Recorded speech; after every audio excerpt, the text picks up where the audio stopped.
Rubicon research IPO के अंदर listing के बाद क्या करें, क्या इसको होल्ड करें, क्या इसको सेल करें, क्या फ्रेश बाय करके इसके अंदर प्रॉफिट बना सकते हैं।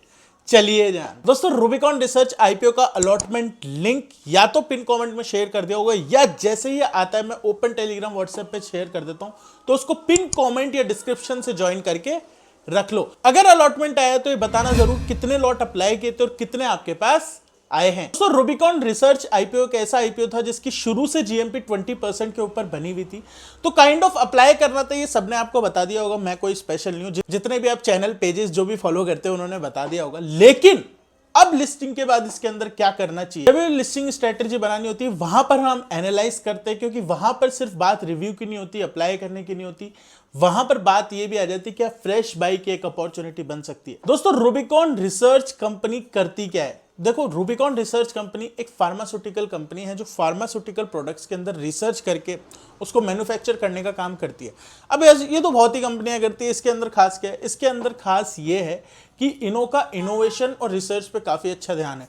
और इतना तो आपको पता ही होगा कि जो भी कंपनी रिसर्च और इनोवेशन पे बहुत ज्यादा ध्यान देती है उसके अंदर इवेंचुअली प्रॉफिटेबिलिटी बढ़ जाती है, फाइनेंशियल्स उसके अच्छे हो ही जाते हैं।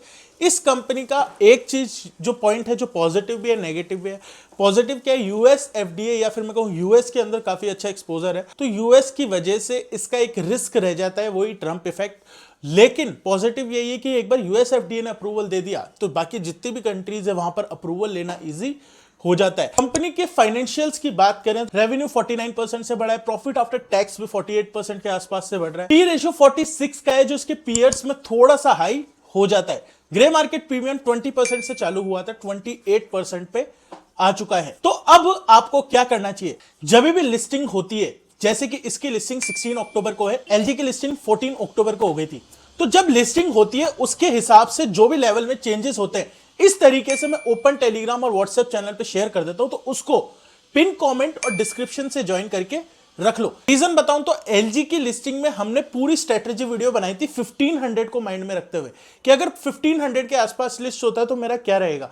लेकिन वो लिस्ट ही हुआ 1700 के आसपास, तो उसके हिसाब से जो मेरे टारगेट थे, जो मेरा स्टॉप लॉस था, उसके अंदर जो भी रिवीजन था वो मैंने ओपन टेलीग्राम और व्हाट्सएप चैनल पे शेयर कर दिया था इस तरीके से।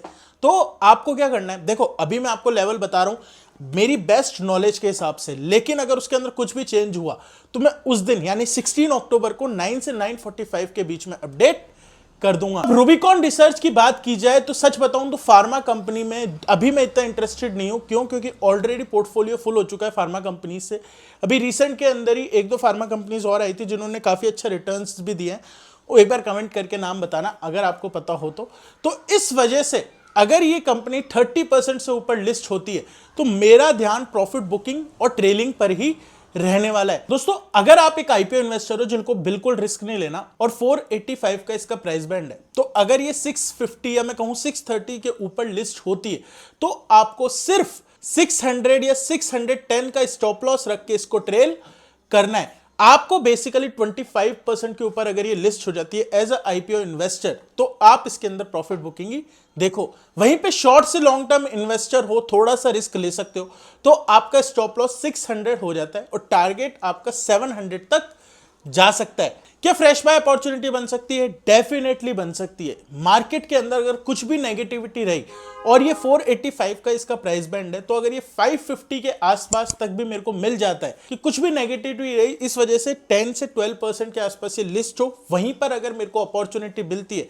तो मैं 485 का स्टॉप लॉस रख के इसके अंदर फ्रेश बाय कर सकता हूं। तो एक बार कंक्लूड कर देता हूं, फंडामेंटल्स कंपनी के अच्छे हैं, फाइनेंशियल्स कंपनी के अच्छे हैं, वैल्यूएशन जिस पे आना चाहिए थोड़ा सा हायर साइड पे, ग्रे मार्केट प्रीमियम 20% के आसपास चल रहा है। अगर ये मेरे को 650 के ऊपर लिस्ट होता है तो मैं प्रॉफिट बुकिंग ही देखूंगा। प्रॉफिट बुकिंग के अंदर भी स्टॉप लॉस रखना है, 620 हो जाता है एक ऐसे इन्वेस्टर का जो रिस्क नहीं ले सकता, 600 हो जाता है एक ऐसे इन्वेस्टर का जो रिस्क ले सकता है, टारगेट 700 750 के हो जाते हैं। वहीं पे अगर फ्रेश बाय की बात करूं उसके लिए 550 के आसपास मैं इसके अंदर फ्रेश बाय अपॉर्चुनिटी ढूंढ सकता हूं 485 के स्टॉप लॉस के साथ। अब इन लेवल के अंदर कुछ भी चेंज हुआ तो कहां अपडेट करूंगा? ओपन व्हाट्सएप और टेलीग्राम चैनल पे इस तरीके से, तो उसको पिन कमेंट और डिस्क्रिप्शन से ज्वाइन कर लेना। बाकी वीडियो पसंद आई तो लाइक कर दो, चैनल को सब्सक्राइब कर दो। मिलेंगे किसी और वीडियो में, बाय।